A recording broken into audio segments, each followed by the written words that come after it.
Hello everyone, how are you doing? I hope that you are doing so very well. For my first video of the year, it's not going to be a throwback, it's going to be this video, aka my favorite books of 2018. I have had a favorites and a least favorites list for the past 2 years, and then I get to about June and realize I haven't filmed the video, so this year it's gonna actually happen. I think one reason this video is gonna work this year is because I limited myself to 10 books. Also, most of these books you guys haven't seen on my channel. After February, my wrap-ups just like poof, disappeared, and I really like talking about the books that I've read with you guys. I have a couple videos coming in the first quarter of this year, hopefully, that are wrap-up catch-ups from 2018. This year was a lot. Let's talk about these favorite books. Yes. The first book that I want to talk to you guys about is an honorable mention. It didn't make my top 10 list, but I've been thinking about it for a while, and it's just continued on with me since I read it, and that is Eleanor Oliphant is Completely Fine by Gail Honeyman. I read this book for my book club, and I really enjoyed this. This book is about Eleanor and really about her journey and her life. She lives in Scotland. She has moved there and lived there for about 9 years, pretty much doing life alone. She goes to work, she comes home, and she literally drinks her way through the weekend. And then by some happen chance, she meets Raymond, and something happens that brings them together, and they just get to know each other more, become friends, and it's really about the growth of their friendship and also Eleanor's journey, and you learn a lot about her and why she is the way that she is, because she is not really a likable character, especially at the beginning of the book. She's kind of obnoxious. Her inner monologue is very critical of everyone around her, but she also has a very sad life. So much happens that you don't expect when you first start reading this book, especially if you don't know a lot going in. So that's kind of where I'm gonna leave you on that. There's a lot of reasons that I loved it that are spoilery, so I can't really talk about them. It just meant a lot to me, and I really liked it, and it was precious, so it gets an honorable mention. And in the number 10 spot is The Seven Husbands of Evelyn Hugo by Taylor Jenkins Reid. This was another book club book for me, and it was actually my pick. This book is really about Evelyn Hugo. It's her telling her story to a reporter named Monique Grant that she hand plucks and decides that she is going to tell her whole life story to. Monique is kind of a nobody. There's no real reason that Evelyn Hugo, this superstar, would pick her, or so she thinks. That is one of the underlying mysteries of the entire book, and it's one of the things that kept me hooked through the whole book. You really want to know what Evelyn's connection is to Monique. Evelyn Hugo is such an interesting character. She's fiery, and she tells her story in such a no-frills, no-nonsense way. She's made a lot of decisions that a lot of people wouldn't agree with, but she talks about how she does not regret those decisions, and how she is confident that if she would go back, she would make all of the same decisions, even if they hurt people, because that's just who she is. And Evelyn is also a bisexual main character, so you have that thread going throughout her whole story. I just really loved her as a narrator. Even though she tells her story very truthfully, there is a little bit of a feel that she may be an unreliable narrator just because she's telling her own story. This book has been talked about all year, and most people I know have loved it, and I was no exception. I loved it so much. In the number 9 spot is Children of Blood and Bone by Tomi Adeyemi. This book is about Zaylee, and she lives in a world where she is a magi. She is descended from magi, but magic has been forbidden and locked away in the kingdom that they live in. Her mother was actually killed for her magic by the king himself. The other main character is named Amari, and she is the princess, the daughter of the king. Something happens in Amari's life that makes her run away from home and steals something from her father that will help bring magic back, and she runs into Zaylee, and they embark on an adventure to bring back magic. That is their ultimate goal. They want to bring back magic. There's a bit of romance, there's a lot of fantasy in here, and I really enjoyed this book. The fantasy is all African based, and that is so unusual in fantasy and in YA fantasy. This was so different and so refreshing, and that is the main reason that I loved it and that it made it on my favorites list this year. It was just such an interesting and well thought out and well written fantasy, and I loved it so much. It was so beautiful, and I cannot wait to read the next book because that ending though. In the number 8 spot is Fury Born by Claire Legrand. This book is about two women named Rielle and Eliana. Rielle lives in a peaceful time in her kingdom, but whenever she has to use magic to save her best friend, her kingdom is not sure whether she is the Sun Queen or the Blood Queen, so she goes through a lot of tests to determine which one she is, because the Sun Queen can save the world and the Blood Queen will ruin it. Eliana lives 1,000 years later, same kingdom, but everything is torn apart. There's a lot of distress, there's a lot of war happening, and because of that, she has got gone to some extreme measures to take care of her family. And then when her mom is taken, she runs into a guy named Wolf, and he says he can help her find her mother. So she goes with him and goes on an adventure. One of the main things I loved about this book is that the storytelling is so intricate. Claire Legrand has said that she spent 10 years writing this book, and it really shows in how well the story is told, in how plot points all fit together, and how things work together. I loved it so much. It was so good. And at number 7 is Every Heart a Doorway by Shauna McGuire. This is about a school for wayward children who have gone to other worlds like Narnia, like Wonderland, and then they come back and they are having trouble adjusting and their parents don't know what's up. They go to this school where all the other kids have been to other worlds and nobody believes them, and they either want to go back or are trying to get over what they experienced there. Just a school full of misfits. This book follows Nancy and all of the strange things that start happening after she gets to the school for wayward children. This is the first book in the Wayward Children series. It's so good. There's a really wide range of characters who represent a bunch of different sexualities and ethnicities, and they're just so interesting. This book is extremely short, but it tells a complete story in this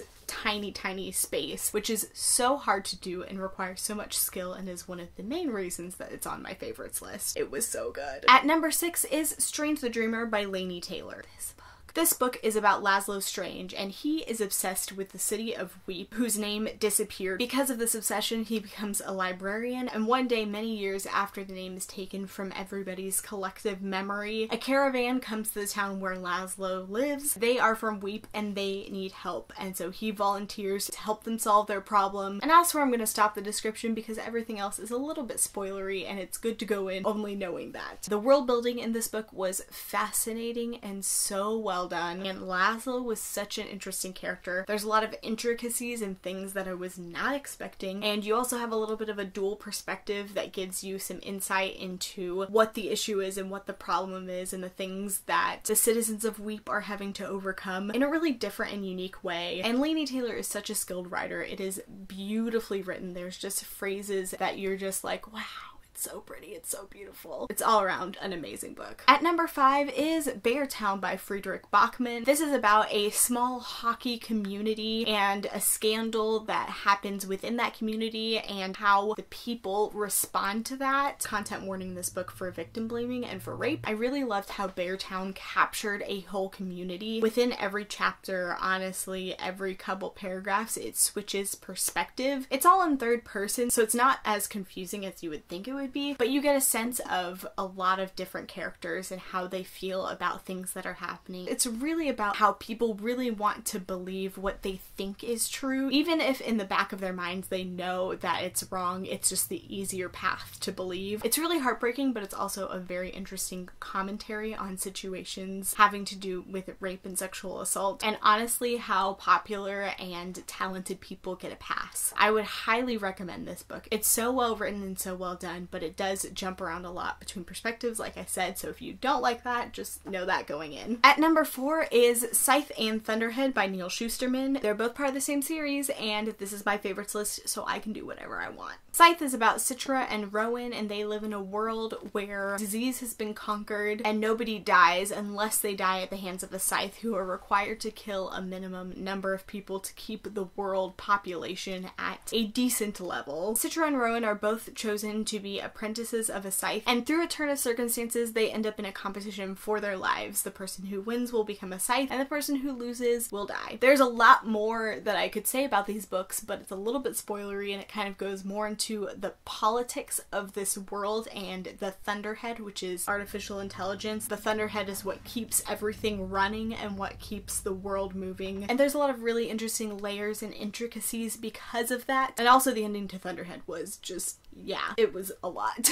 and I cannot wait for the third book because I need it now. I need it. Obviously would highly recommend these books. At number 3 is The Power by Naomi Alderman. This was another book club book. We had some good book club books this year, guys. Also some really bad ones. This is a book about what would happen if women had all the power in the world. If they suddenly woke up and they had some sort of electricity in their hands. It's actually a little bit more complicated than that. Women have had this power forever, and this book is a man writing writing a fictionalization of how that would have happened. It's a really interesting commentary on how people manage power and really how there are people that abuse power no matter what gender you are. We had a very lively discussion about this at my book club because we had some people in our book club who hated this, and I loved it. I thought it was just a great commentary on a lot of different subjects. Huge content warnings for rape, for sexual abuse, for violence. There's a lot of all of those things in this book, but I don't think that it's excessive. I read this months and months ago, and I still think about it a lot. It's just that interesting. It's just so good. At number 2, you know I had to have it, Save the Date by Morgan Matson. This was one of the first books that I read in January, and I loved it so much.